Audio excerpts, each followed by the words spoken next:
our little session doing business in Ghana. My name is Mohameda El Muhajir.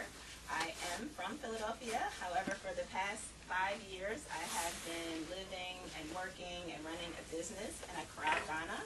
I wanted to do this session. As you see, it's a very intimate space just because I have a lot of friends, just personal people who ask me kind of questions all the time, and I thought it would be a good opportunity to just kind of bring people together and just, talk at one time so people kind of, get their questions answered and find out about some of the opportunities that exist that, we may be unaware of.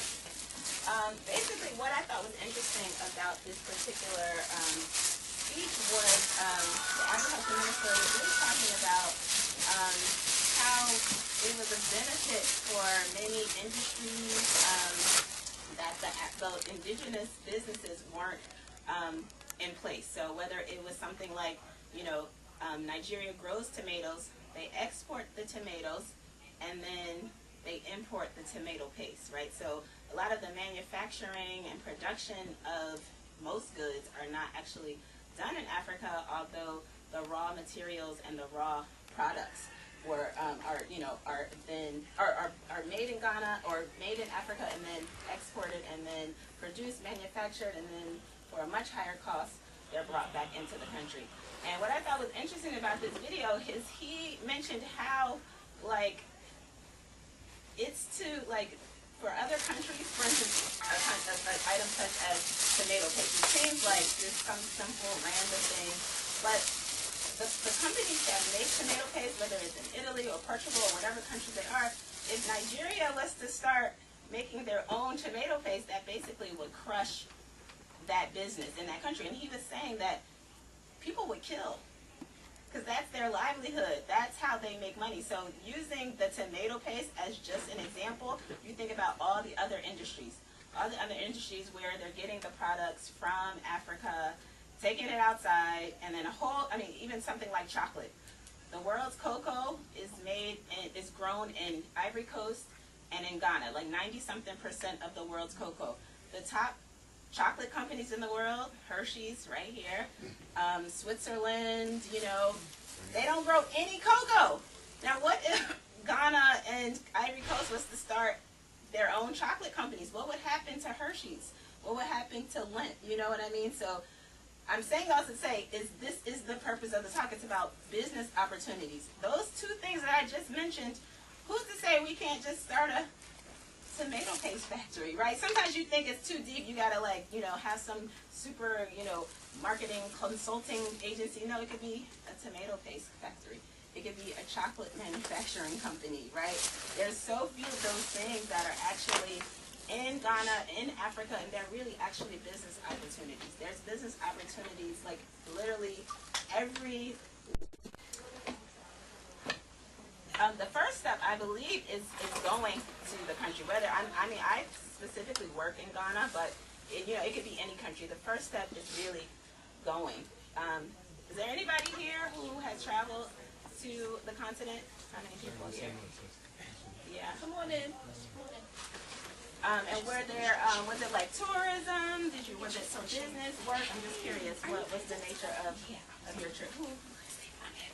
Yes, I went on tourist Africa assignment. Okay. And tourist trip. Okay. All right. What was the question? I was asking who had traveled to the continent and what was the nature of the trip? Yeah. I guess I'm fired. I have been to Ghana and a few other countries. My father is from Ghana. Okay. And so I did a study abroad there when I was at Penn State. So I spent about 6 months. Okay. And then, Cote d'Ivoire and Togo and a couple other places. Okay. Others who traveled? I see some people who traveled with us recently to Ghana. Yes. What was the nature? Bioprospecting. Okay. All right. So I first went to Ghana in 2003. Now, as a student, I was doing graduate school there, and I thought it was odd that as all the fruit that Ghana has, literally it's everywhere on every street corner. All the juice that I would buy, again, was imported. all the fruit juice.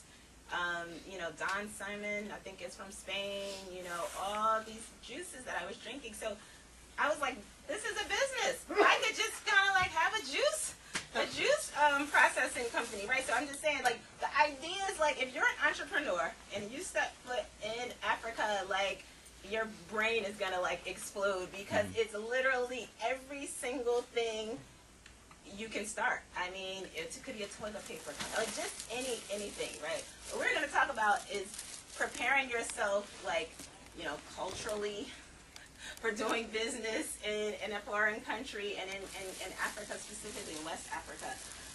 You know, so definitely there are a lot of things that are different in the way that people do business. Even when you call someone on the phone, you have to go through the whole process of, you can't just call them and jump down into the business of what you're calling about. You know, you have to ask them how they're doing, how their family is doing. You know, you got to kind of go back and forth a bit. You know, they'll find it quite rude. Even if I'm like sending someone WhatsApp, I can't even, you know how here you used to be like, what time is the meeting?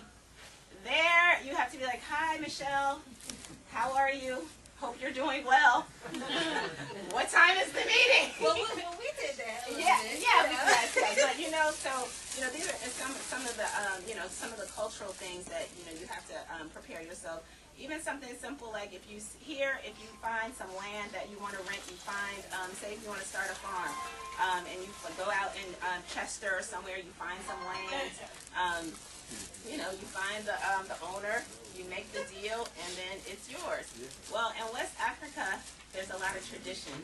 They still have the chiefs who oversee the land and the people who live on that land. And when you go to see the chief to have a discussion about the business, you have to bring a bottle of schnapps, right? That's gin. That is sort of like paying respects.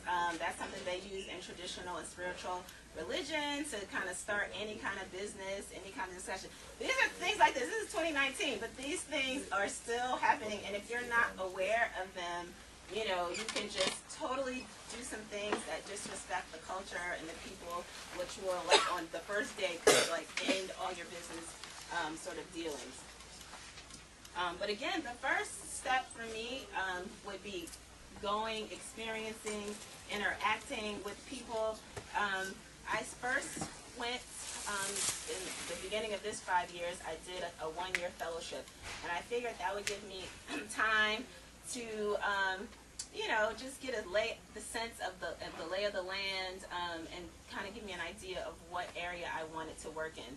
So not everyone can go for 1 year, right?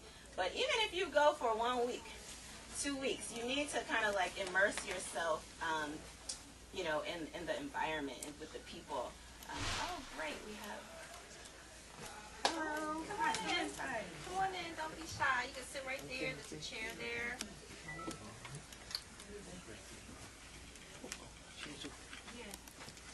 You can sit here. There's room over there. Come on, sit down.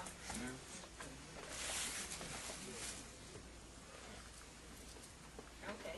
I was just talking about my own personal experience, and then we have someone who joined us, who I've been in Ghana for 5 years. This person has been doing business in Ghana for the past 23 years at a very, very high level. So we're going to just we definitely want to get some of his insights, which we'll do. So again, I moved to Ghana for 1 year. I was doing a fellowship. My idea was definitely to do business there, but I figured I wanted time. I wanted to get my network. I wanted to find out who's who, what's what, which is important, right? If you want to do business there, you got to know the right people. Otherwise, you'll be, you know, going down a bunch of rabbit holes. You'll lose a lot of money. So you got to find out who's who and what's what. And one thing that I did is I went and I think this is something very important when doing business in Ghana and probably Africa as a whole is I went in very humble. Right? I didn't go in like, you know, I'm this American and I work with these big corporations and I'm going to tell you, you know, how we do things. And please. I mean, that is like the #1 biggest mistake that you could ever do. Like, I mean, of course you'll probably do things, but people will not connect with you. They'll connect with you like as an outsider. And the way to get things really done is you want them to take you in. You want them to accept you as, you know, they know you're different, but still as an insider, you know. So that's really important. I think if that's the number one takeaway is that humility. Right? Am I right? That's correct. So let me just introduce you, because I'm going to just kind of like, I'll probably be asking you a few things, and, you know, maybe even have you come up and say a few things. You know, maybe you can just tell us a little bit about the work that you've been doing in Ghana. Okay, hi. Hi, everybody. My name is Michael Griffin. I'm the CEO of Ashanti Produce International, an import-export trading company out of Ghana, West Africa. Like Muhammad was saying, I've been in the country for 27 years, actually. So I started doing pineapples out of the Moccasin area, which is in the Cape Coast area, down near the slave castles. How I got started is a long story, so I kind of, you know, will keep it kind of short. But the one biggest thing I can actually say in reference to Africa, it is time to go there. It is definitely time to do business. It's time to, you know, pick up your mantle, look at, you know, what you really want to do.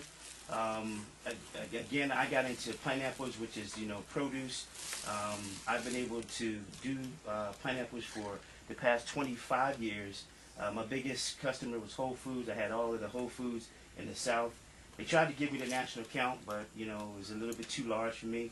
However, I actually diversified and moved into grains. So I got a project right now called Reclaim the Grain. So what's happening in Ghana right now is that Ghana has imported about $1.5 billion in rice.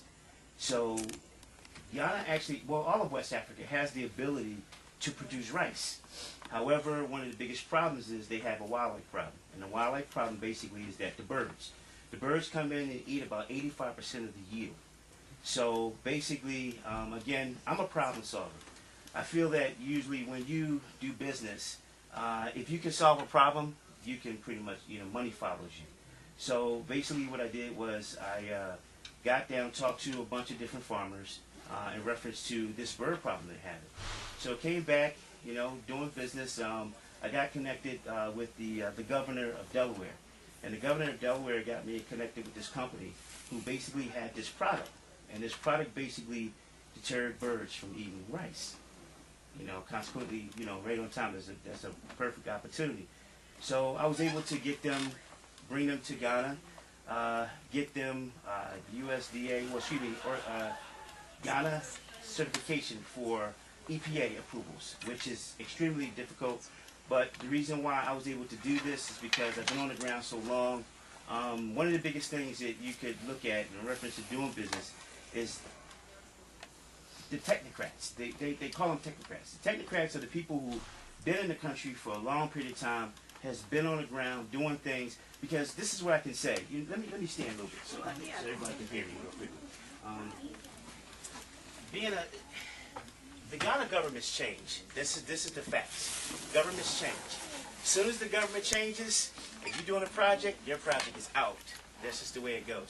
So I usually stay within the business aspect of the farm. So what I did basically was I talked to the technocrats. I went to the U.S. Embassy, and the embassy called me in because they wanted some information from me. They wanted to know, okay, Mike, you know, how did you able to get these farmers and do all this? And I told them, I said, listen, you know, what you have to do is you have to go up to the areas, like for example, Kofujiwa, Makassem. You go to areas where you were trying to do business, and you talk to the people that are there. And it's very true. You have to be very humble because these people are very, very smart. A lot of them, you know, don't take for granted that, you know, you're looking at a small scale farmer who doesn't know their business. And the one biggest thing I've understood is that I let the farmer be the farmer. You know, I let them tell me the business. And I was able to learn a lot from them. Because when you try to do anything, like for example, if you get into, you know, material or anything you want to do, you got some people who are really very, very skilled in that area. And so to go back to what I was saying before, being in Ghana and going to the technocrats and dealing with them, they will help you more than any government can kind of possibly help. You know, the governments, you know, especially knowing the governments, the NPP party that's in right now, the NDC party, you got to kind of know the business of what party does what. And right now, we got a really good party that's in right now. They're very progressive. They're doing a lot of things in reference to, you know, putting things into perspective. Lately, what they've done is they have eliminated all duties of products coming into Ghana, West Africa, which I think is absolutely amazing because, and I swear, I think people are listening to my phone calls because I've been saying this forever. You have an act that's going on, and this is the one thing I will say in reference to African Americans and just Africans and Americans in general. We have a trade act. It's called AGOA. And have anybody ever heard of AGOA? Right. Okay. AGOA. AGOA. That's AGOA. Yeah, the African Growth Opportunity Act. Okay. Now, the AGOA basically is the Africa's trade, you know, agreement. You know, you have the TPP, the top. You have NAFTA, the North American Free Trade Agreement. But we have one. It's called AGOA. And the reality is that we have not utilized AGOA at all. I mean, it's been on the books since Bill Clinton. And in 2025, Congress is about to eliminate this act. However, they are really, really late in reference to how to get this thing. So I think that Africa is really progressive. They're trying to make some moves in reference to AGOA. Ghana has done an amazing job in reference to pushing this. And it's one of the things that actually will help the country establish themselves.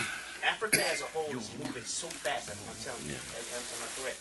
I mean, the growth in there is amazing. So it's like we as Americans, African Americans who we are, we got to get in there because the reality is that the Chinese are in there very heavily and they are just dumping cash. And the deep part about it is that the cash that they're dumping is U.S. currency because you don't see China yuan nowhere. Okay, so they're taking our currency and dumping it and grabbing up everything. They just did something with Kenya. Matter of fact, President Kenyatta, I was here with their delegation when they were talking to President Trump, and they were saying how China is just there, and they saying, look, Americans, you got to come. If you don't come, then, you know, you're giving it all away. So with that being said, I think one of the biggest aspects as far as doing business there is, again, being humble. It's all kind of things to do. I'm telling you, there's all kind of things to do. So you can get there and just kind of just map out the ground. We call it prospecting. So when you prospect, you just kind of find what you want to do, whether it be textiles, whether it be agribusiness. And again, I'm in the ag, so I'm the ag guy. So yeah. Yes. Young lady was saying earlier about some businesses, corporations would kill for some of the items if they put you with infringing on their product. How are we able to avoid that type of pressure from corporations with your pineapples and other products? Well, because I'm a small scale, farmer. I'm not a big threat. I'm not a big threat to Dole, Del Monte, the big guys. You know, the reality is I'm just a small, fish in a pond. So I'm nobody. So basically, but the interesting part about it, they do know about the pineapple, in Ghana. They know about that green sugarloaf. And the fortunate thing is that this particular pineapple, again, grows only in one specific area in the world. No matter where you put it, it's not going to grow the same like in the moccasin area where it is. So I didn't have any problems with that because it's just a small gap. So. What is the name of that particular pineapple? I know it's about 5. Yeah, it's the sugarloaf, the green one, the green sugarloaf. Yeah, which I trademarked that pineapple. Was called the Ashanti pineapple. Right. Yes, so I trademarked it. So I had the first trademark with that, and I had the first USDA organic certification to bring that pineapple into the United States. I was a 2012 marketplace that actually went to USAID because what I did was I took the correlation of the farmers together and got them all USDA organically certified, which was a very, very difficult thing to do because, number one, for organic certification, it's a lot of documentation. So you have to keep the documentations together. So if you don't keep the documentations, you lose the certification. So during the USAID, they was trying to figure out how I was able to do it. So what I did was I had about 5 guys that could read and write. Okay? So I said, you guys, people, take right? notes. So I said, you guys are the leaders. So all you guys report to these guys. And so these guys report to me. And so I was able to do that particular project. And so I had a bunch of farmers. And so the interesting part about it is that, when you go there, there's different languages, and it's a language barrier too. So it's good to have, translators, you know what I mean, who can translate from the local language, you know. I speak Tree, but the reality is to have a very heavy conversation with Tree, it'd be kind of difficult. So it's good to just have people who, can translate for you. Yeah. How many farmers do you have at any time? For the pineapple, 2,000. For the rice, 25,000. 25,000 farmers. Yeah. So we actually pushing in, and the government right now, well, all of Africa, they just, Sierra Leone just signed a big major deal with the IDA, and that's the folks over in India, in reference to cultivating rice. They trying to put rice is the #1 commodity, basically, especially throughout Africa. Liberians, they eat so much rice, basically, they consider themselves rice people. So West Africa, Nigeria did something very interesting with rice because they do not import any rice. So they're growing their own rice. However, they still have the same problem, which is their bird problem. So that bird problem basically is eating up everything. And when you really want to look at it, it's like per hectare acre, let me just give you just a quick numbers. Per hectare acre, in order to have sustainability for rice, you have to have at least 8,500 kilograms per hectare acre to 9,500 kilograms for sustainability. Anything over 10,000 hectare acres, kilograms, you're exporting at this particular point in time. Ghana is doing like 2,500 to 1,500 kilos per hectare acre, which is way under. So I'm coming in with a project, a product, reclaim the grain. Listen, we're going to solve the bird problem. At the same time, rice being a commodity, I won't mess with the rice because #1, it's a stable commodity. It's the most stable commodity in the whole world. It has been for years, all the way back to the Prohibition era. So, because remember, you used to make rice wine and all. So it's a stable commodity. Is this different kinds of rice? Yeah, there's different kinds of rice. Right now, Ghana has the Jasmine 85, and it has a really interesting rice called the Togo Marshall. And that's like a long grain rice. They have brown. I mean, they have the ability to do so many different things. But one of the biggest things is that you have the seed issues because they have 2 forms of planting, which is called transplanting and broadcast. So most of the farmers do broadcasting. So it's like you have a little pouch and you have the seeds and you broadcast out to the different, areas. And so what happens is the birds, they like to come and they like to eat that part of it. Now birds usually eat like worms and weeds, but if you feed them rice, they're gonna eat the rice. And then they also like it at the milky stage, which is right before harvest. So that's that stage right where it's really milky and it's soft, and the birds come in the millions, and they just eat away. So the reality is that they're eating good, but they're just taking. I mean, it's like billions of dollars that the birds are eating, like billions of dollars. I mean, I can't even tell you that. So the project that I'm working with, like I said, the Reclaim the Grain project, is really helping. It will help. Substantiate. Some sustainability. So that's the biggest thing. And then. I use a term called impact investing. So from sustainability and impact investing is the biggest concept, And when I say impact, meaning that you're investing into making an impact, whatever that is. And the reality is that Africa has so many different things, and they have so many different needs that, and the interesting part about it is that 85% of the continent is underdeveloped, 85% of it. So there's lots of room. So we just need to kind of figure out whether you want to do real estate. I mean, am I right, Mama? Do you have real estate like crazy going on? I mean the product is just amazing. So I want to back up a little bit because we're talking about where you are now, and I think some people are at the very beginning stage. How did you get there? What made you go to Ghana? What made you think I'm going to start a business? Talk to us about 27 years ago. Okay. I think that's where most people are. Yeah, They're like, okay. some people haven't even gone to the continent yet, or Right, so they're still thinking about it. Well, actually, to tell you the truth, I was playing basketball in PO I was a basketball player in college, and so I was on this team, and my teammate said, "Hey, listen, you want to know where you guys get your bananas?" I said, "Bananas? Yeah, sure." So he took me to the Chiquita banana plantation in Ecuador. So I saw this massive banana plantation. I said, "Oh my God!" So I just started doing just a little research, and what is this banana, produce industry? And so when I did the research, I mean, having a college degree, you can do a little research. I mean, it's not like today where you can just Google, but back then you had to do a little research. And so I found out that the produce industry was a multi-trillion-dollar industry, and just produce alone, from pineapples to bananas to oranges, apples, you name it. It's just a $1 trillion industry because you're feeding people constantly. So going back to what you're saying, a friend of mine, a pastor, said, "Hey, listen, I have a place that I think you should come." He was like, really? He said, "Yeah, Africa." I said, "Africa?" I said, "Wait a second. There's some lions and tigers and bears in Africa?" I mean, that's my basic thought.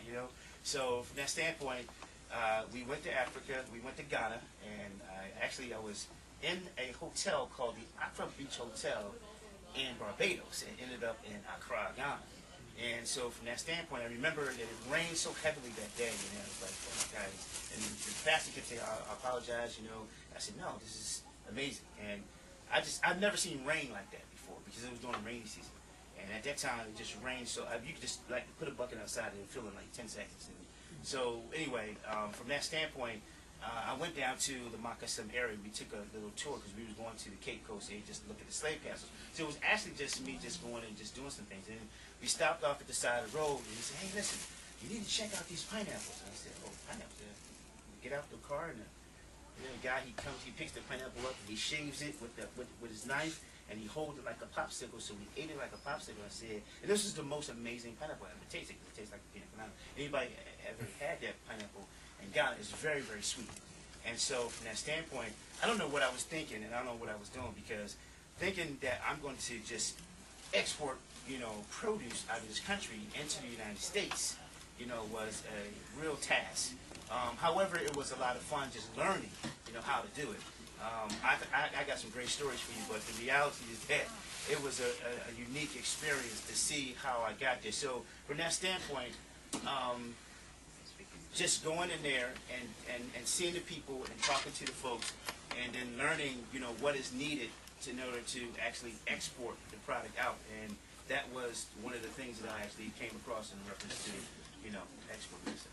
Are you dealing with futures, or are you dealing with current harvest, or are you dealing with future harvest, or are you dealing with future harvest as well as current harvest? Right. Basically both. Yeah, basically both. The futures harvest is a big, big business. It's big, in reference to. But right now, I'm actually helping to establish, their current harvest right now. The futures, that's big money down the line. Real, real big money. But, I'm there too as well. So, yeah. But anyway. So you can get into a level of projections.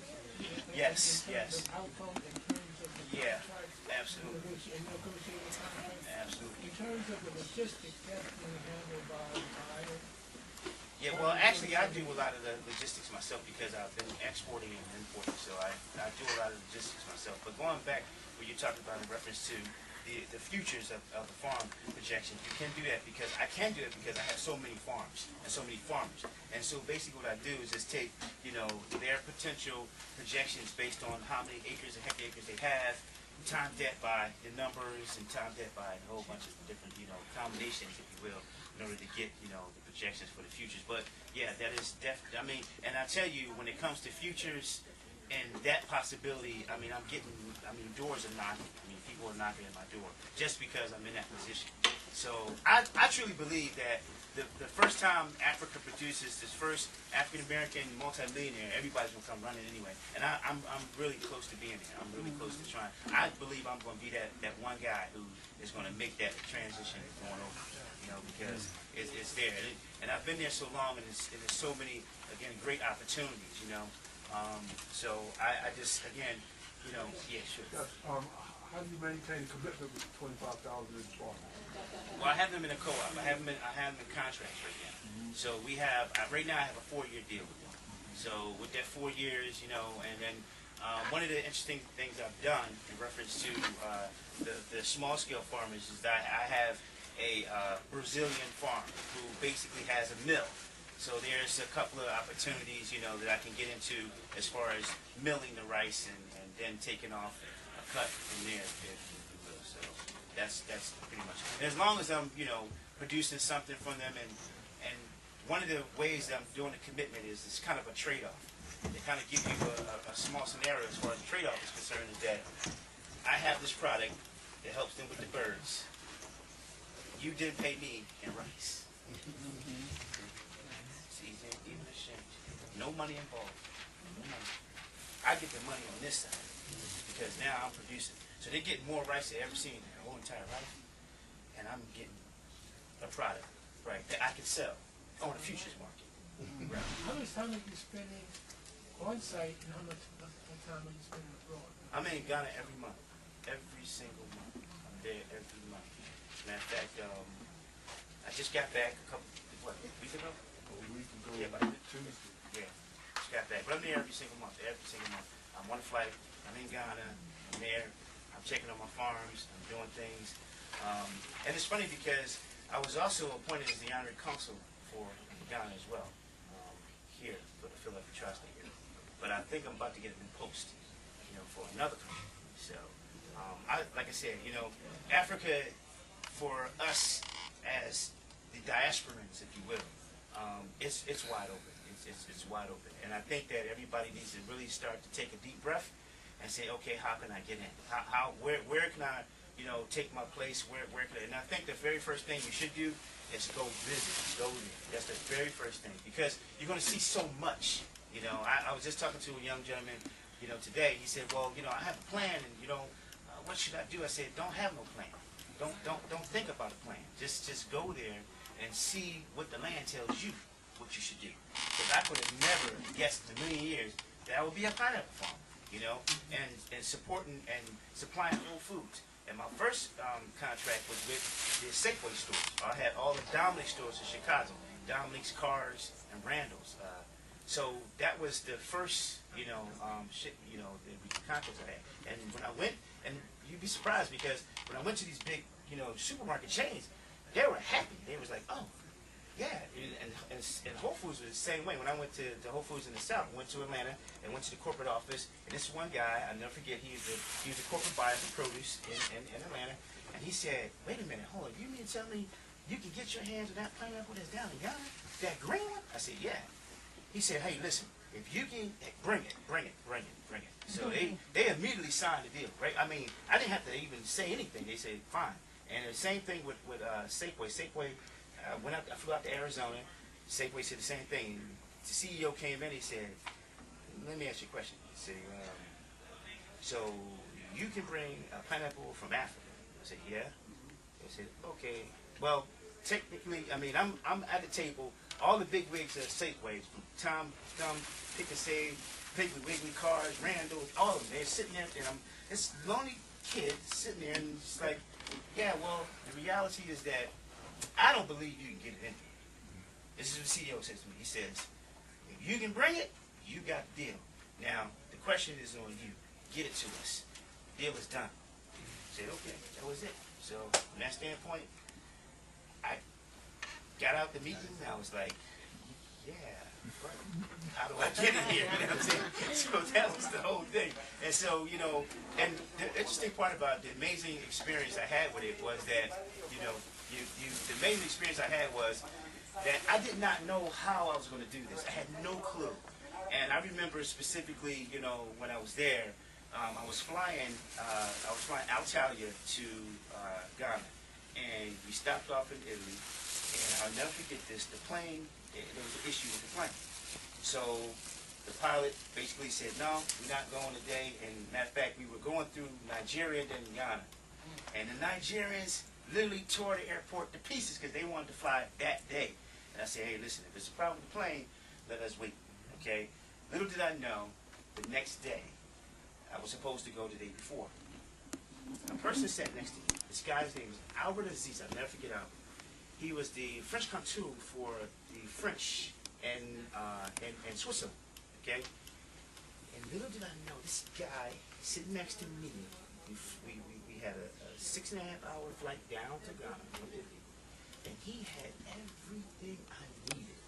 Everything. Trucks, he had everything. I couldn't believe this guy had everything. So he goes with me. We go to the farms. He takes me to this other place called Farmer Pine. At this particular point in time, the Europeans were taking a pineapples called the Smooth Cayenne up to Europe.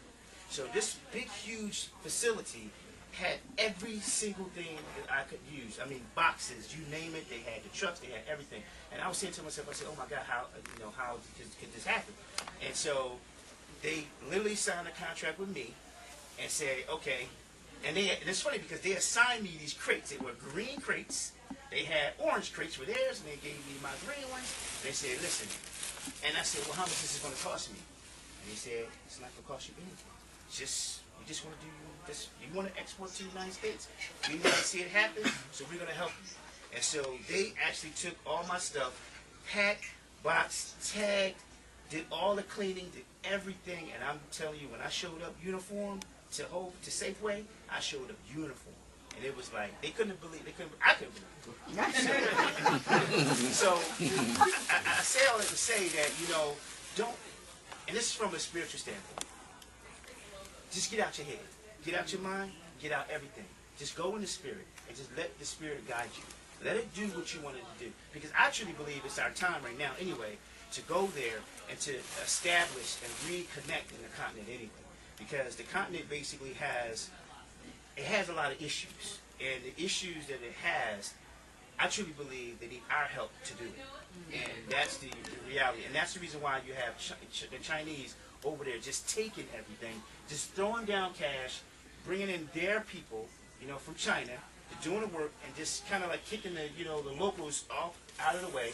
They then took over the port in Kenya because Kenya actually defaulted on loans. So the president from Kenya, Kenyatta, came in during the time and he was talking to President Trump and saying, listen, we really need the American contribution as far as corporations are concerned. And everybody's kind of like, well, maybe not. But at the same time, the continent is growing massively. The top 10 fastest growing economies in the world, 8 are African countries. Ghana's #1. And the reality is that you're going to see this big, huge trend and this movement, this mass movement for Africa, because it's the last frontier. It's the last remaining frontier. And it's 85% is underdeveloped. Yes, sir. In terms of experience, in which direction do you think you will horizontally to include? Because I'm thinking about soy, I'm thinking about hemp as world market priorities. Soy is already established with hemp that's going to be the future product. Can you consider that kind of expansion, or do you seek to go more depth? Yeah, sure. Well, anything ag, anything ag, because the reality is you can never go wrong with ag because it's food. Food and water, you can never go wrong. There's going to always be a need. As long as the human beings on the planet, even animals, you'll never go wrong with food and ag. So basically, from a standpoint of, that's you're right on point. So you won't miss it. Yes, sir. What if someone was not had enough courage to go into business themselves, but wanted to do some business? Would they be able to connect with you and do business with you? Absolutely. I'm always willing to help. I'm gonna tell you something. I can't do this by myself. It's just too big. And I recall from Reverend Lowe, who was the person who actually got me established in there years and years ago. From Chicago. He said to me a long time ago, and I'll never forget this. He said, Mike, remember, Africa is not just for you. It's for everybody. And it's big enough for everybody. So you have to be able to share. So basically what I'm doing right now is sharing the knowledge, sharing the wisdom, taking the fear off. Might just take the shackles off, take the fear, let it go, and go over. Because the reality is that whatever you decide you want to do, there's going to be something for you to do. I have a very good friend of mine. I want to, acknowledge Laura. She's going to be going over. I'm going to be taking her over. She wants to do real estate. So there's lots of potential opportunities here in reference to that. Yes, sir. Are you going to be in Ghana between the 15th and the 24th of August? I'm there every single month. I'm saying at that time period. Yes, I'm there every month. As a matter of Okay. fact, I'll be back there this month around the 25th. I'm there every single month. Every single month. Okay, because I'm bringing a group of about 100 Okay. on the 15th of August, Okay. and we'll be in a crowd for 4 days. Okay. And I'm wanted to do a workshop Sure. for the group, because a lot of them are interested in real estate, housing, business. And if I could, if I get your contact, maybe you could come and talk to them. Yeah, I got a perfect place for you to do that. Well, we're in the Moving Pick Hotel. The more you're going to move and pick, That's where we stand. Nice hotel. Yeah. Well, they gave us the best deal. Oh, well, that's beautiful. Are you going to be able to give out your information? Yeah, sure. I have cards. I got perfect. information, Okay, so I'll be able to, just give out information and be able to talk in reference to, what's the next, aspect. But again, the one thing I would like for everybody to really, really understand is that, as you go over to the continent, especially in Ghana, keep an open mind. Okay, keep a very open mind, because the reality is you're going to see a lot of things. You're going to see a lot. And so sometimes it's going to be like a kid in a candy store. There are going to be so many different things that you can do. And like I said, from the ag standpoint, I just love ag because, number one, I'm helping the small scale farmers. You have a lot of, female women who are, farmers. And it's funny because the women run everything. So, it makes it a lot easier for me. And I just like going to get the fresh vegetables and, I got my little juicing thing going, and it's all organic. So they're organic by default. So I'm having a good time, just kind of living the life, if you will. So, but I want to just share how we met. We just met a couple of weeks ago. Okay, this is how, when you're in the right circles and you're doing on the right path. So we were in Accra. Okay, we were in Ghana. I work with a digital marketing and PR company, so I actually was going to talk with a new client, which happened to be the hotel that Michael was staying in, and he was coming from a run. And now it was probably like 98 degrees. I don't know. It was hot.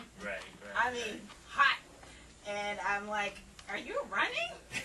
And I was sweating profusely. I was sweating. Right. And then so we were able to connect, and then like you said, just coming and getting on the ground. I then invited Michael and his colleague to an event at the Polo Grounds. How many people have been to a polo match? How many people here have been to the Polo Grounds? You know what I mean? These are things that are happening in Africa right now. So while people are thinking lions, tigers, bears, we living. Well, let me tell you this. She invited me to this event, right? So first of all, it was VIP. That's number one. Okay, so it was VIP treatment. So we go in there, and they had this beautiful fashion show. They had all this stuff. And the food, the culture, everything. I like beer, so I'm drinking, the Star beer. I'm drinking, my favorite stuff, and I'm just having a great time. And me and my colleague, we just sitting here, and we're like, it's just amazing how we're just sitting, soaking up all of this goodness, and everybody around us. People are very friendly and everybody says hello, good morning. That's the reality. Everybody's really friendly. So I'm staying at this because usually when I actually go down to a specific area, I'm doing some things. I usually stay up in a hotel. I have a favorite hotel I always stay, and this hotel basically is called the Roots. It's actually in Osu, and so I've always stayed there. They've done very well for me. I have a contract with them, and I get a very special rate with them, and it's like home away from home. It's like kitchenette. It's just like an apartment. You know what I mean? So, and when I'm doing business down in the PC or wherever I'm going in the city, I usually stay there. But I actually moved into that new place across. Yeah, the Roots, the new condos is beautiful. So anyway, so again, it's so much to do. So, and when you on the flights and you seeing so many people and so many different. And I'm telling you that people are coming from all over. They're all over. Europeans, you name it. First of all, holiday. So that's the reality. That's their stomping ground. Actually, Africa feeds Europe. All the foods. If you understand where they get all the fruits and vegetables from, they get it from Africa. Whether it be Kenya, whether it be so they get the diamonds out of Botswana. They get the meats out of Namibia. It's just everywhere. We just don't really understand because we kind of been sheltered right here, and they show us, again, lions and tigers and bears and flies and babies, and showing you, kind of chaos, and it's not actually like that. When you go over there, you see that it's a big, huge difference than what we've been told.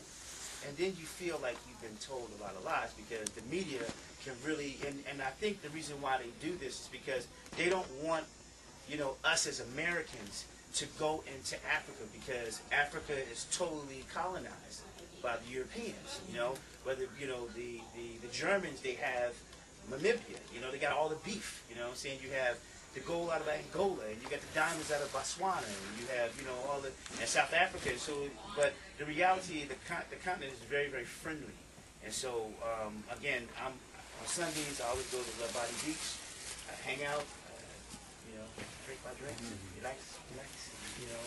So that's the part of it. And so what I really want to do is to have everybody take the fear off and say, listen, oh, no, really, you know, and just come again with an open mind, you know, stay positive, and you'll see that there's a lot of things that you know, you can do.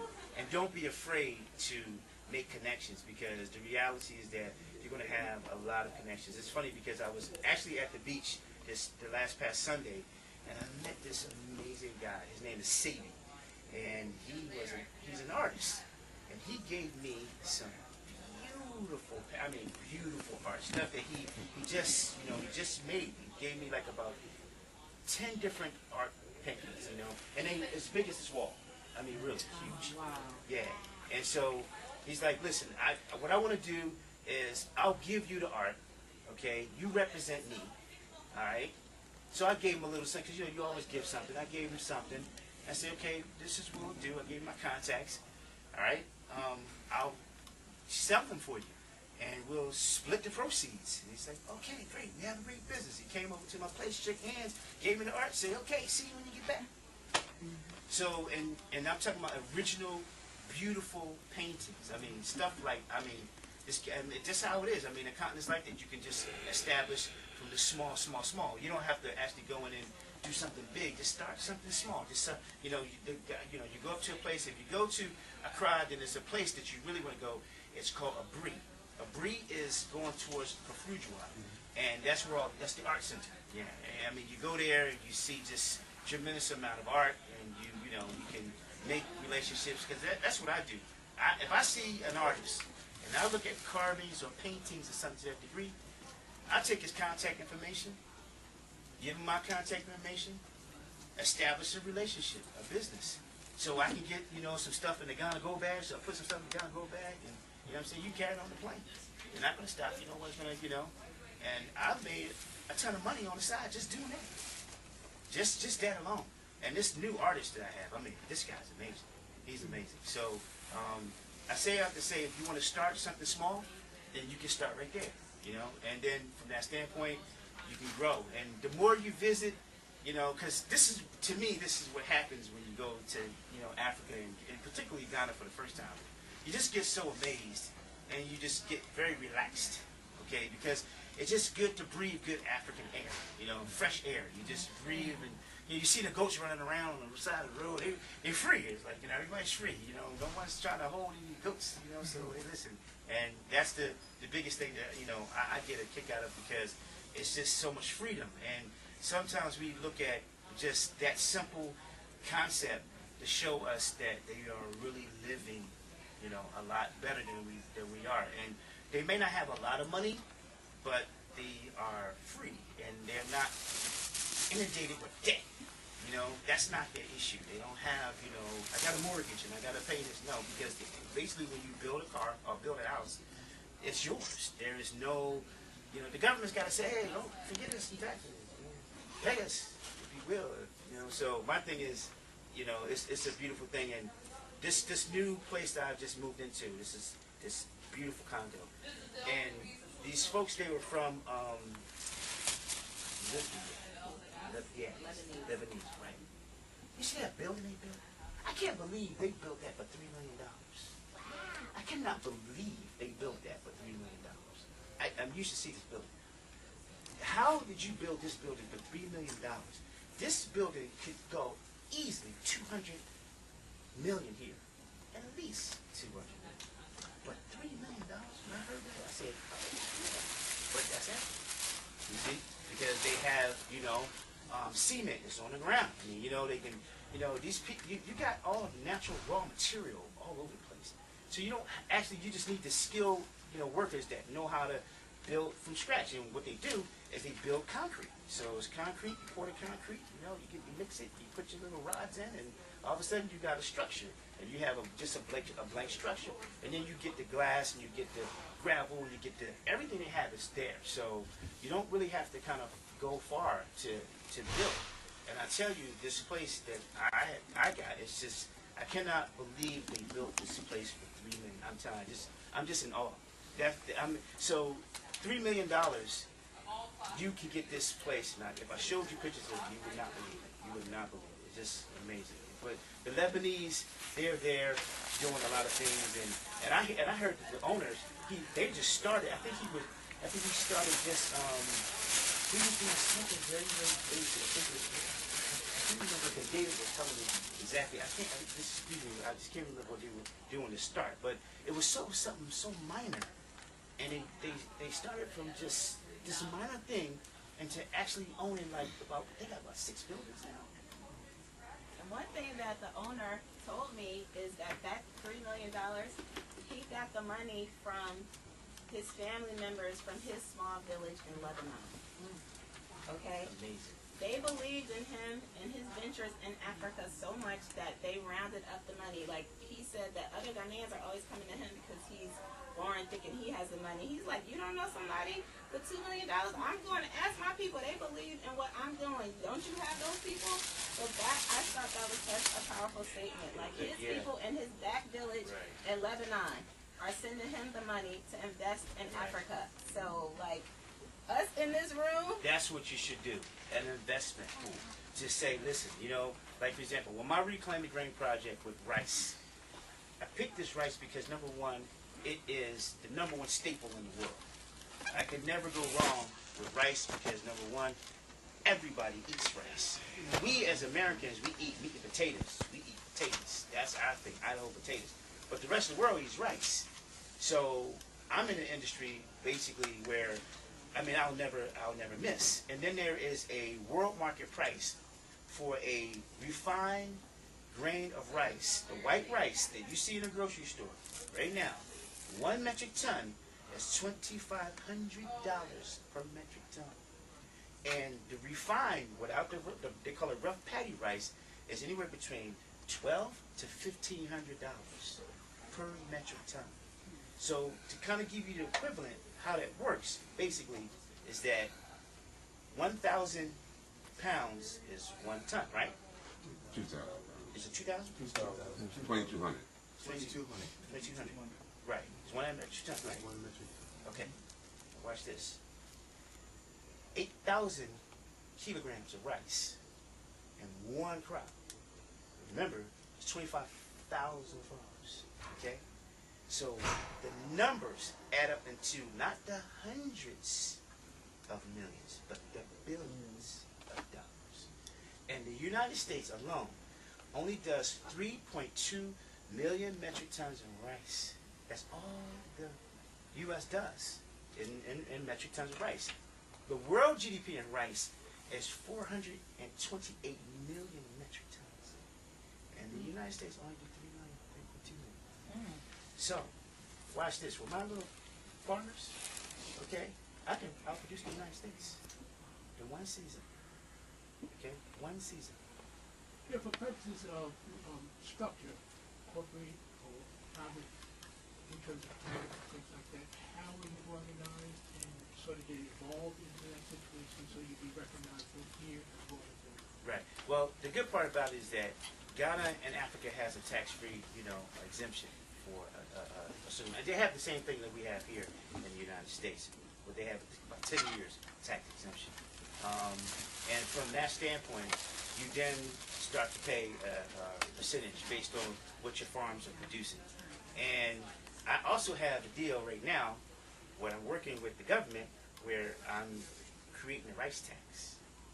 And so the tax that I'm creating is not money, but bags of rice. So you think the government ain't gonna take that? Well, they're gonna take that. There's a lot of barter going Yeah. on. Oh, absolutely. Oh, barter is that. That is the key component. That's the key word. The barter system. We've gotten away from the barter system.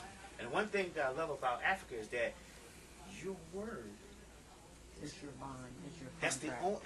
that's the greatest part about it, is that I have done so many deals based on my word, and that's why I'm very careful when I make a statement to them or anybody that I keep my word, because my word is worth millions of dollars to me, and that's how I see it. Because The reality is that's how you really, establish yourself. And people, and in Africa, they don't forget. They don't forget. So if you say you're going to do something, just do what you say you're going to do. Even if it's to the smallest degree. Say, yep, I'm going to do this, and because I said I was going to do it, that's it. That's what it is. And so I have, some potential investors who wants to do a few things here in the United States, and they have backed off of their word. And so me, I don't even want to do business with them. I don't even talk to you because, first of all, I can't negotiate anything. You telling me something, I need to go based on what you say. Because the reality is you don't have to show me any money. You don't have to show me nothing. Because the reality is that at this stage of the game, what I've learned is that, when you can use another source besides a monetary source, like pineapples or like rice, that actually is money. It's currency. So the reality is that I really don't need your paper dollars because I already know that if I collect enough what I need, put it in the ship, come over here, I can find me some buyers, especially in Chicago, the Chicago Mercantile Exchange, because that's the commodities exchange. So it's like, okay, hey, guess what? How many farmers you got? Oh, I got 25,000. 25,000 farm? Well, really, how many hectares per farm you have? Well, they got anywhere between 1 to 5 hectares at 25,000. So let's average it out 2.5. So 2.5 times 25,000, here you go. That's what you got. So you look at the numbers, they're going to run the numbers up there. Then you do it off the 18,000, and then you do it off the whatever kilograms that I'm going to produce out of that farm, okay?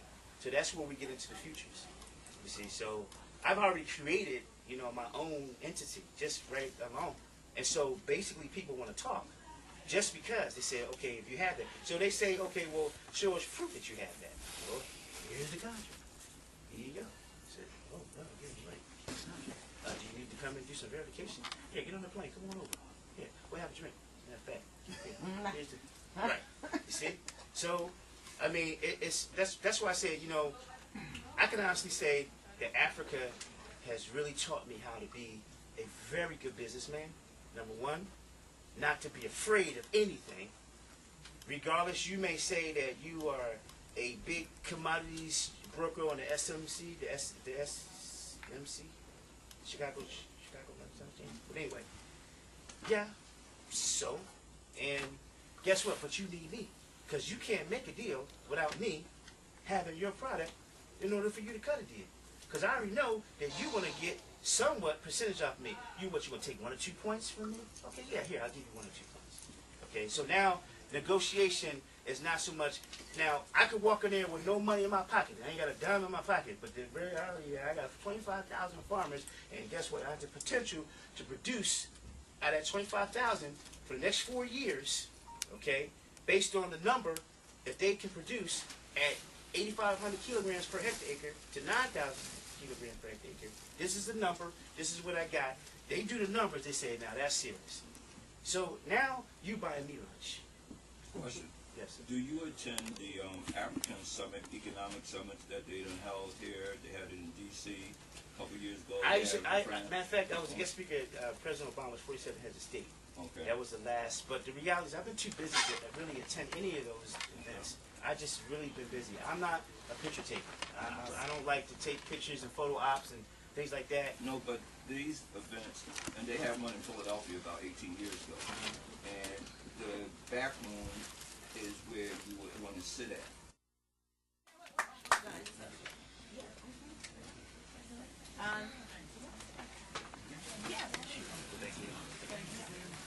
So that was informative. I just, it was good to hear from somebody who is Mike. Well, he'll get him at the end. Don't do it right now, please. Okay, go ahead. Okay. Almost done. Almost done. Don't worry, you'll get the contacts. Okay. So I wanted to talk. We talked about visiting, and I asked at the beginning how many people had taken a trip. For the past 3 years, there are many people who have come on our trip. Black Love Lives. Nisa Ra is here from Black Love Lives. We led the trip. to Ghana. Again, just so people can see with their own eyes, they can experience it. Raise your hands, people who've gone on the Black Love Lives trips. Yes. So again, just the first step, as he mentioned, is going there. Just breaking down that barrier, just feeling the energy of the people, and getting ideas. Because what idea you might have in Philadelphia today about what you might want to do in Ghana or in Africa, when that might not be the reality, right? So the first step, I would definitely encourage people. And I think we have everyone's information. I'll send out information about the next upcoming trip so that you can see. Because again, the first step is just landing. And then the first visit, you might not even be thinking about business. There's so much that you're going to be taking in visually, spiritually. There's going to be a lot happening. But when you come home, ideas, they've been germinating, and then, you'll have met people. So I think that's the first step. My friend Steve here was asking me before about buying some land in Ghana, right? And I was like, you have to come. And he was like, no, just you tell me. And I'm like, no, you have to come. You have to come. You have to see where you connect with, what you feel. Is it coastal? Do you want to do agriculture? Do you want to live in the urban setting? Like, I can't tell you that. You've got to come for yourself, and you've got to feel that, and you got to understand and see who you connect with. You vibe with the Ga people, or you vibe with the Ashantis, so these are the kind of things. And when you come, and sometimes you don't have to take a long time. People, my friends are like, so what, I got to take 2 or 3 weeks off? No, you give me 7 days, 5 days. I had the editor of Vibe magazine who came with me for 48 hours. All he could do was 48 hours, and we had that 48 hours jam-packed. So whether it's, you see a couple of things. This is Rethink Diaspora. This is a business network of business owners, consultants in Ghana who are leading trade missions on whatever industry it is that you are interested in. Whether it's, tech. I worked a lot in the tech industry, whether it's, mining, whatever it is, we can connect you with the right business people so that you can, make those connections. I think that is the first thing. As he mentioned, we are missing out. It's happening. Like, by the time we get there, it's going to be over. Somebody's interested in real estate. It's booming. I mean, the prices of the real estate is even more than it is in Philadelphia. It's kind of like in Accra. The real estate is equivalent to, I would say, LA, New York. It's in U.S. dollars. Mm-hmm. Okay? Like, it's not, like, people think, I'm going to come to Africa and it's going to be, like, cheap and I'm just going to be buying. No. They advertise in USD. And guess what? There are no mortgages. Mortgages just came. Nobody has a mortgage. Right. They're dropping cash. Okay, so that's letting you know, $300,000, $500,000 cash, no 30 years, no. You can, in the neighborhood I live in, Bentleys, Ferraris, Benzes, there's no leasing. You guys understanding, there's no lease. If somebody's driving a luxury car, 100, 200 grand. Not to mention they pay 30 or 40% tariff when the car came into the country. So on top of that, so this is the kind of wealth that people are dealing with. We think we're American and we're like doing so great. We don't even understand that kind of wealth. How many people here can pay cash $250,000 for a car, like for your house, right? So we're missing out. Like, it's very, very important to just take the trip, right? And then you'll see how the money that you have, the ideas that you have, the resources and the knowledge you have can transfer over there, and how you can partner, so it's very, very important, just to take a trip. Even this is the first step, because I'm sure your brains are going to be reeling after today. You're going to be thinking about, what can I do? So I think that's important. I want to just open it up. I know some of you have questions. I'm here. Michael's here. Some other people who have visited Ghana are also here. Yes. Yes. I just wanted to say, I could not believe he stood up here all this time, but then I mentioned that he is the co-host of my radio program. I was going to do that at the end. You ended the end. No, I'm not finished yet. I'm David Barnes, host of the New Worldview radio program, heard live worldwide on WURDradio.com, along with my co-host, Michael A. Griffin, my associate producer, Eileen Foster. So anyhow, I wanted to mention this because I'm really glad Ali is going to Ghana August 15th. My radio program, New Worldview, will be traveling to Ghana to broadcast live from Ghana in December. But I need all of you to tune in every week so you can probably December the 26th to January the 4th. We're going to celebrate Kwanzaa in Ghana as we broadcast live. So I just want y'all to stay tuned and keep up to date. And tune in every fourth Sunday of the month. Michael Griffin is on the show with Africa Matters. Thank you. Yeah, I was going to mention that at the end. Yeah, definitely. Yeah. Michael, how do you all deal with the residency or the visiting issue? And at some point, did you try to get dual citizenship, or how does that work, especially with this new program they have for African Americans that everybody's heard about, or some of you if you haven't heard about it? Well, there's a couple of different ways. Number one, they had the Ministry of Interior was dealing with the dual citizenships. Now you have to go to the Ministry of Foreign Affairs. It's not a difficult process to do. You just have to inquire, and they passed legislation, and all you have to do is just decide to inquire and fill out the paperwork, and Do you have it, or I don't have it just yet. I don't have it just yet, and the reason why I don't, because I was a consulate general. That's why. So. Because I have heard that only one person can tell it. No, it's plenty of people got it. Yeah. Okay. Yeah, but this is what I would say. If you do a citizenship, which is fine, don't give up your citizenship in the United States. Yeah, Don't give no, up I your wasn't citizenship. talking And the reason why you don't give up your citizenship is because if you decide to retire in Ghana, all right, and most people probably will retire there, you can get your Social Security there. Yeah, you can. If you have a bank account, you go to Yeah, bank account, yeah. Oh, really? Yeah.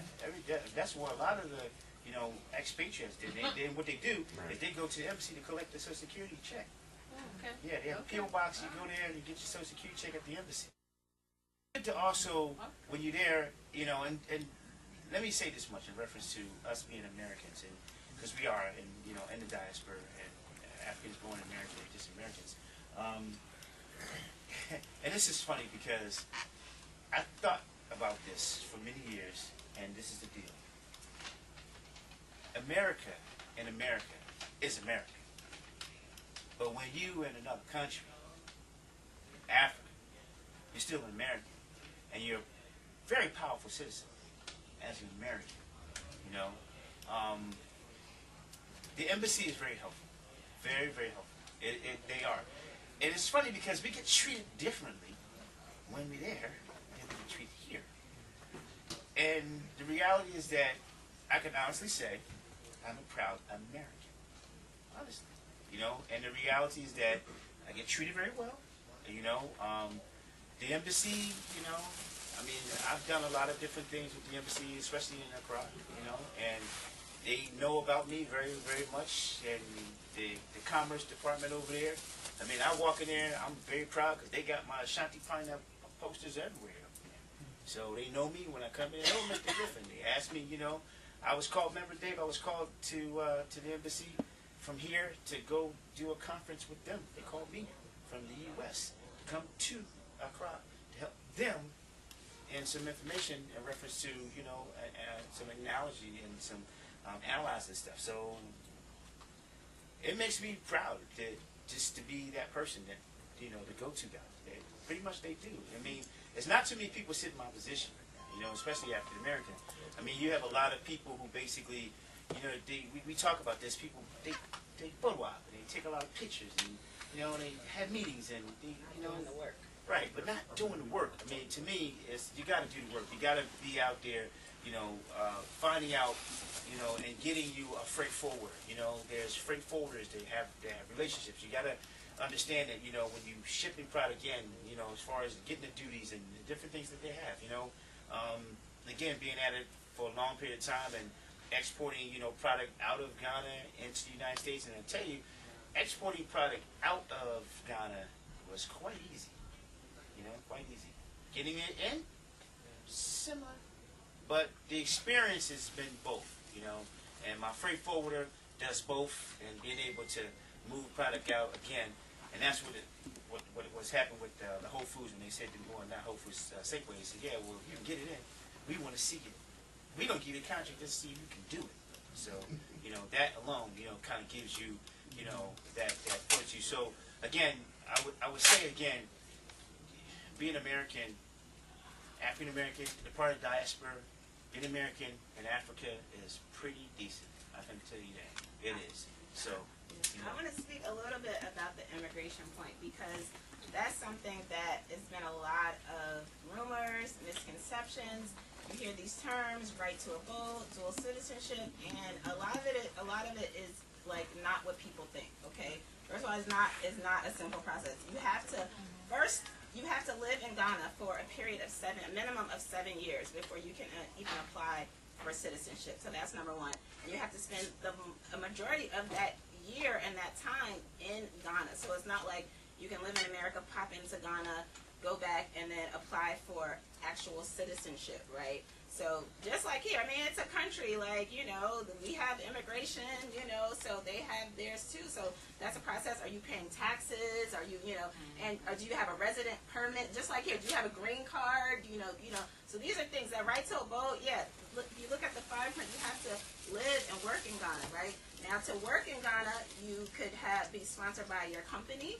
You know, if you're working for a company, or if you have your own company, you can apply for your resident permit for yourself as an entrepreneur and a business owner.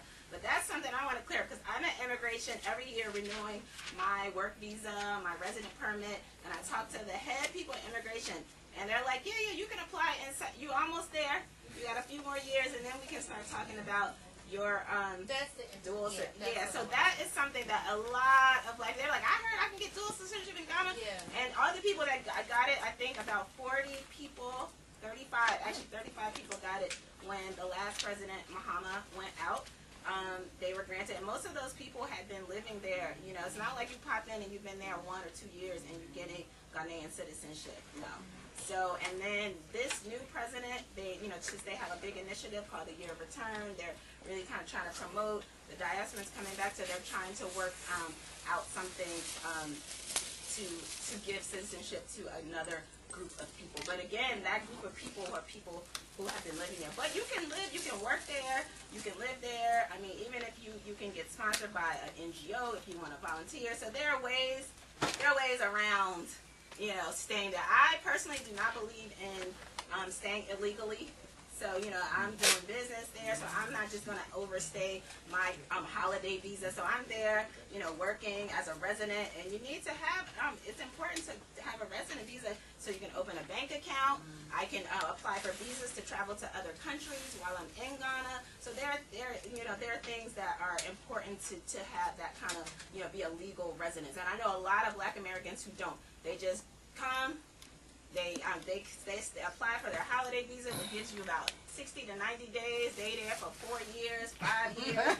They can't leave. They scared. You know. And then when they leave, they gotta pay money at the airport. It's just like, you know, just like people here living illegally. Do you want to live like that? You don't have to. Things are really simple. Not to mention Ghana, most places in Africa. Find somebody. How much do you need? People get mad. They call it corruption. I'm like, that's how the world is running right now. Who do I need to talk to? How much do you need for me to make this right? I love it. I never complain about so-called corruption. I'm like, who I need to talk to? How much do you need for me to get whatever it is I need? Oh, great. I love it. I tell you, I love it. I tell you this, that is the most amazing part of it, you know. Can I tell you just one quick story, please? This is a really good one. I was with a colleague. We were in a car, okay, and so he ran a red light. So he gets pulled over by the police, and so when you get arrested in Ghana, the police, you get into the back of your car, you know, back, close the door. That means you've been arrested. That means you got to drive the cop to the police station. Right? So, you got to drive. So they don't have guns right, either. Exactly. And so the funny part about this is that we're sitting in the car, and the police officer says, you know, running a red light in Ghana is next to murder. He said, next to murder? He said, yeah, because if you run the red light, you can kill somebody, so it's next to murder. So the guy was sitting, we sitting there, and my friend Sam, he's sitting in the front seat, and I'm telling you, these two, the police officer and Sam, did not speak for 30 minutes. I'm sitting in the car, and I'm like, Sam, you know, what's the deal? So little did I know, he's waiting for some money, okay? So he's waiting for a couple of dollars. So I'm like, Sam, you know, come on, man, this enough of this. Let's just pay the man. So, you know, I pull out a wad of, you know, Ghana CDs, and at that time it was like 8,001. You know, it was a huge wad, like $50. It wasn't even $50, like $25. So I go to give the police officer the the $25, and Sam said, "What are you doing?" I said, "I'm giving him some money, man, so we can go." He said, "Man, bring that back. You know, you feed a man for a year with that. You know what I'm saying? So don't give him that." So he says, so the police officer says, "Hey, sir, why are you doing this to me? If the man wants to be generous, let him be generous."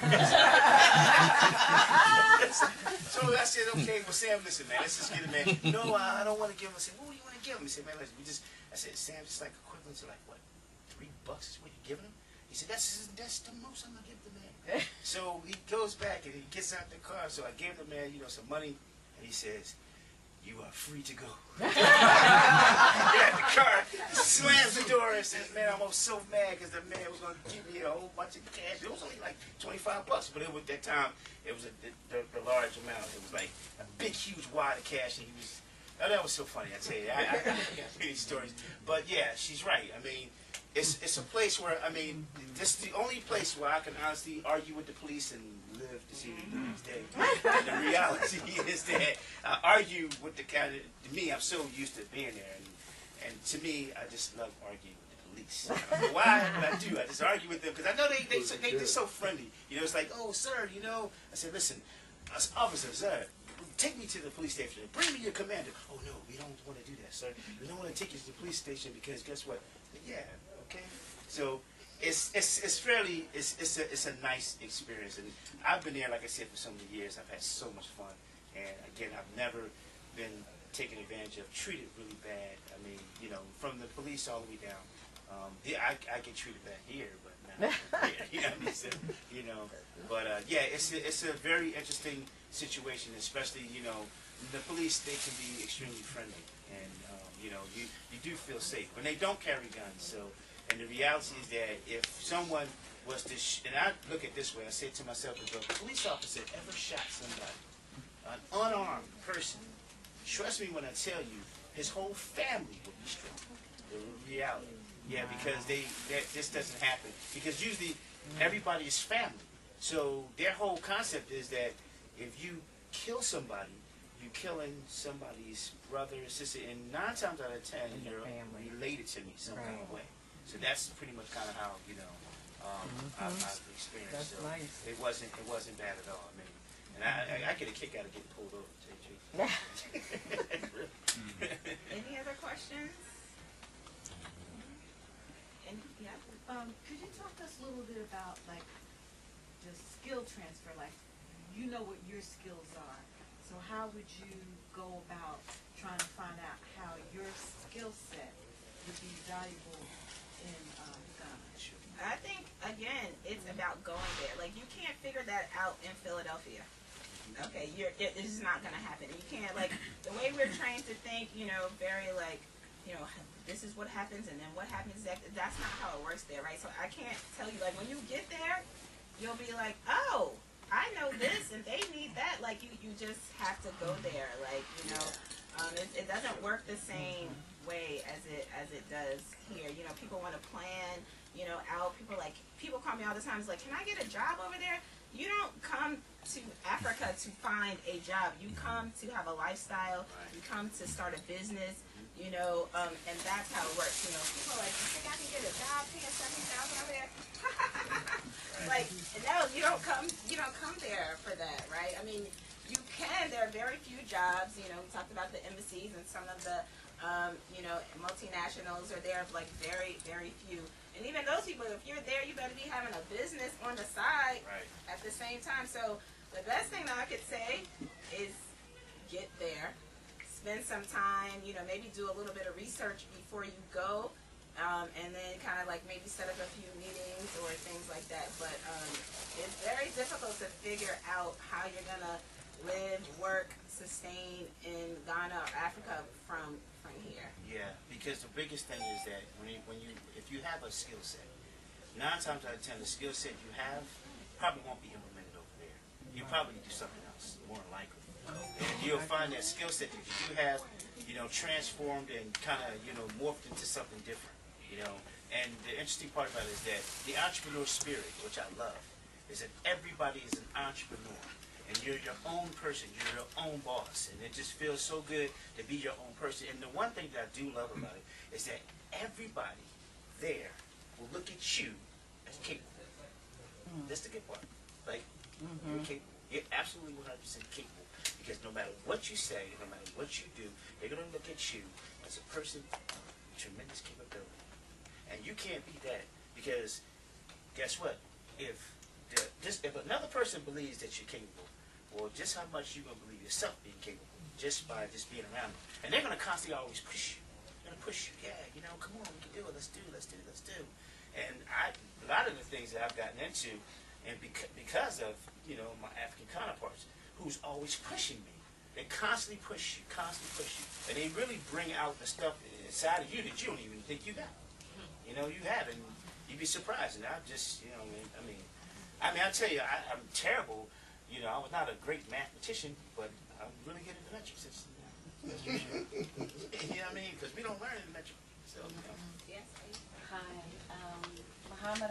My name is Aisha Richardson. I work for State Senator Sharif Street, and since I started working for the senator last year, I've been working on doing a trade mission to Africa.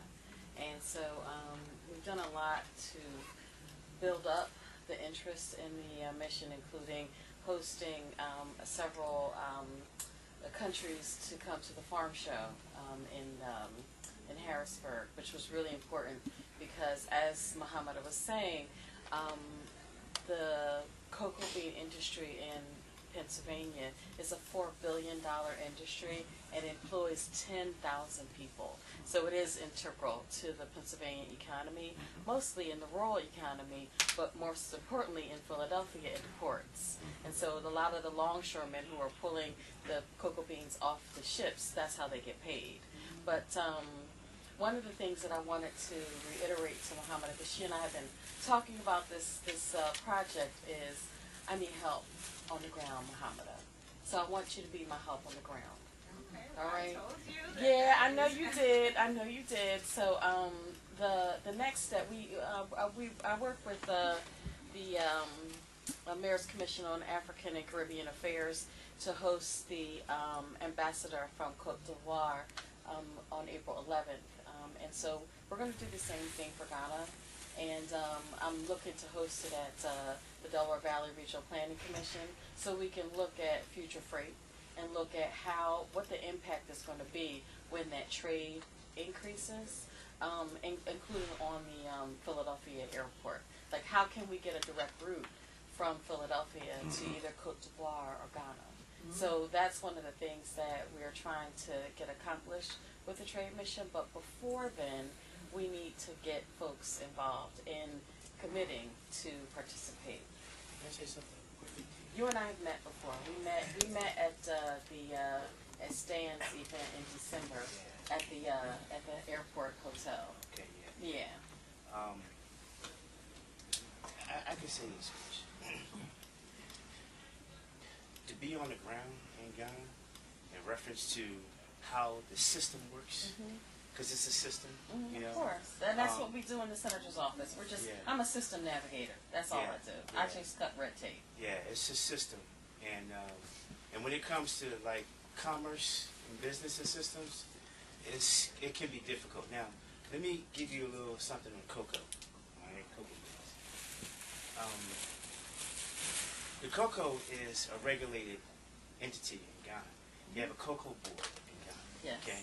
Now, there's a big, huge issue with cocoa right now. All right, because a lot of the farmers are not giving the cocoa to the government. They're exporting it and smuggling it across the board. All right, to different countries. All right. So yeah, you got Hershey, and Nestle, and different, and the reality is that, there's some serious issues with that, okay? And the reality is that I know it may seem to be big and things of that nature, but there's some problems going on with the cocoa, especially with the small-scale farmers. Because the cocoa farmers basically want to be independent. The government basically is controlling it. And so that's a big piece of mess. Yeah. Especially if you don't know what you're dealing with on the ground. Right. See, because a lot of times we want to, we want to do things and get involved and things like that. But it's really good to have people on the ground That's right. that really know what's really going on. And sometimes when you do trade missions and things of that nature, it's good to, just try to facilitate something like that. But a lot of times, a lot of things are not known as far as the problematic things that are happening inside the country. And so, right now, you got, President Muhammad trying to come back. He's trying to make a real dash. And the reality is that, that's... So, right now, until that whole thing kind of dies off, you want to kind of play it real easy. Because if Muhammad comes back in and Sayyidina Adu goes out, you're going to have some problems in the country. Because a lot of folks, in reference to, they like the MPP party. And sometimes they're understanding the difference between the MPP and the NDC party. You know what I'm saying? They're two different parties.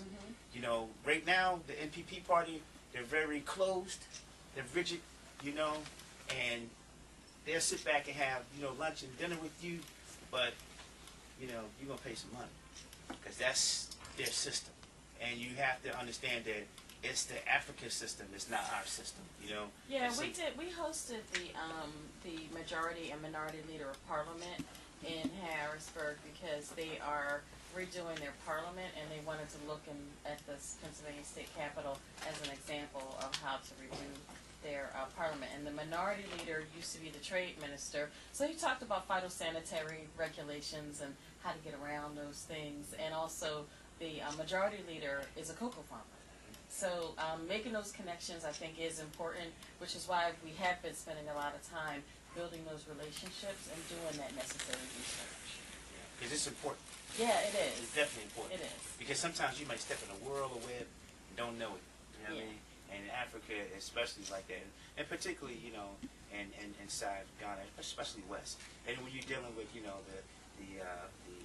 French countries, the French, speaking countries and things like that, so you kind of... Yeah, bonjour, comment ça va? Yeah. Ça va bien? Oui, monsieur. That's See? So yeah, it is something that I'm navigating through, and something that the folks here, I'm really glad to be here because this is a community that's integral to the success of anything that we do. And it's really good to get the help, really, the people who really know what they're doing. That's right. And I'm just going to be honest when I say this. You can be honest. Right. Picture taking, you know what I mean? And you know what I'm saying. You know what I'm saying? Yeah, window dressing. You know what I mean? Because Which is why I'm here and Right. those folks aren't. Right, and that's why you got to understand that there is people like Muhammad. She's on the ground. Oh, She's yeah. there. She's on the ground. And that's where you got to connect. And again, I'm there every single month. Every single month for the last 25 years. Right. I've been there. So the intricate parts of it, we know, kind of, where to step and where not to step, because there are a lot of traps there. You know what I'm saying? There are a lot of hidden things that if you don't know, how to maneuver and what to do, you can step into kind of booby You can traps. step into that here. Yeah, absolutely. So, and then it's a strange place because we're not at home. So, Right. Yeah, definitely. Right. So, it's yeah, good. so I'm just, thank you so much for hosting this. Yeah. This has been an eye-opening experience. And as far as that direct flight you're talking about, yeah, you need to talk to me.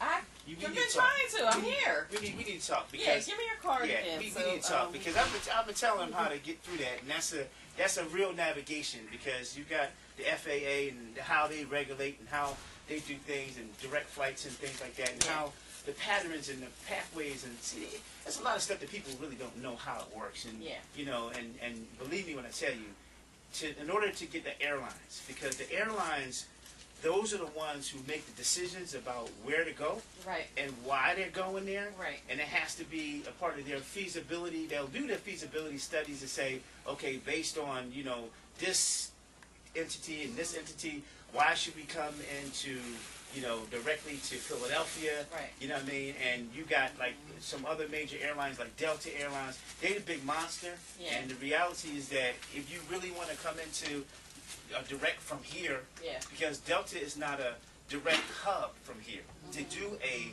direct flight from here. However, American is. Yeah. You see, but the reality is that to get America, to get them interested, you gotta know what they're Let's, looking you for. know what, Muhammad is trying to wind Well, this down. actually, You and I need to talk. Yeah, we're winding up because speaking of the flights, I'm actually going back to Ghana tonight. Yeah. So I'm leaving right now. Okay. So we have one more question, I think, or and then and I also wanted to pass up. We were talking about chocolate. There is a lot of new independent chocolate makers in Ghana, which is happening new. I brought some samples from some made in Ghana chocolates. So I'll pass that around. And I want to just thank everyone for coming. This is the first step, right? Even if you haven't gotten on a plane yet, the first step is coming to, open up your mind. I want to thank Michelle Houston, who's the Associate Director of the Maku Center, for hosting us today. I have some more here. And definitely we want to, I think I have everyone's contact. Yeah, I have everyone's contact, so I'll let you all know about some trips coming up. I think there are a few people here who host and lead trips, who host, so I think the first step is getting there, getting on the ground. So don't be afraid. You can go at certain times of the year for, minimal, get, decent tickets, and, we have accommodations, there are all the things that you need if you, once you decide to kind of like take that step. I think it's important for our community. It really is, because we're going to miss out. We don't want that to happen. So the time is definitely now. And we're going to take this. Yes. You're wrapping up, so you kind of forced me to say what I have to say really fast. But you may not be aware, but I think as I look around this room, you have the core of the cultural community. And these are the committeds. A lot of them don't know each other, but they're all committed to the diaspora and the connection to Africa. We just lost a person, Fakunda. Anybody knows Fakunda? He just passed away, and he would have been probably here. And there are a lot of others that would have been here, waiting for the right meeting to make the right move.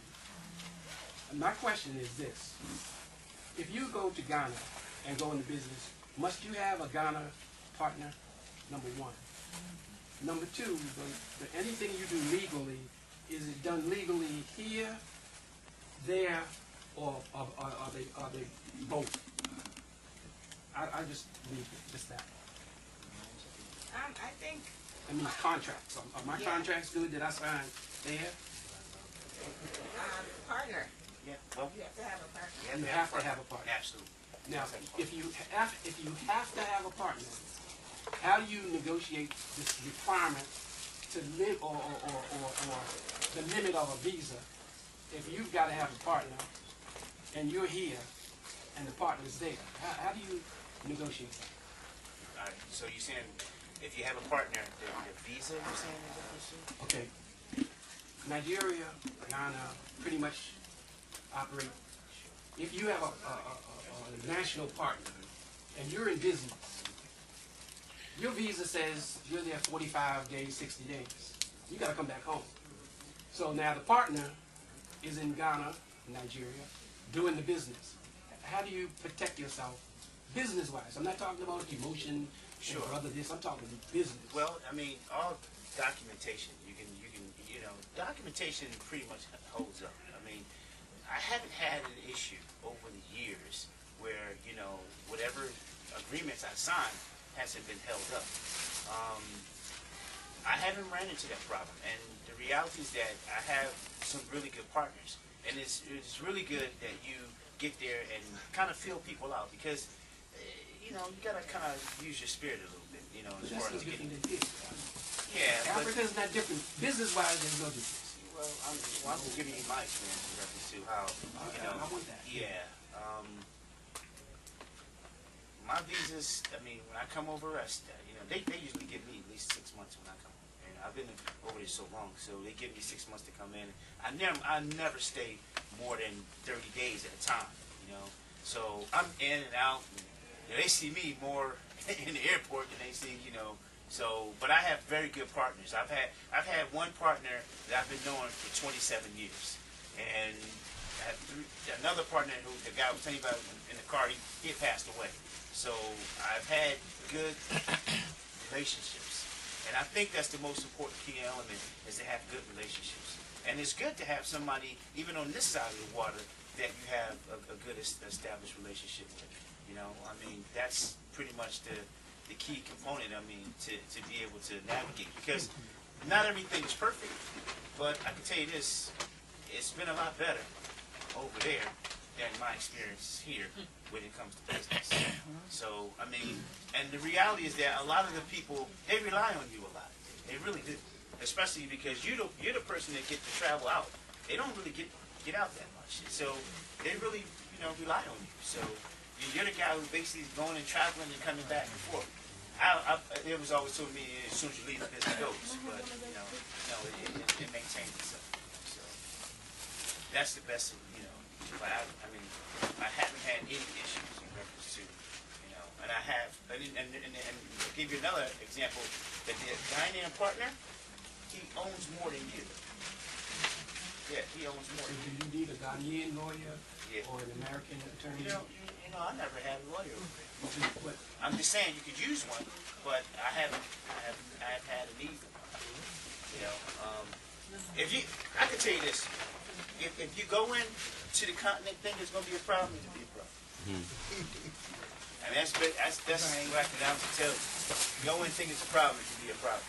But if you go in kind of open-minded a little bit, and looking to do the business, it works. I just never had a problem. Even with 25,000 farmers and the 2,000 farmers I had, I didn't have any problems.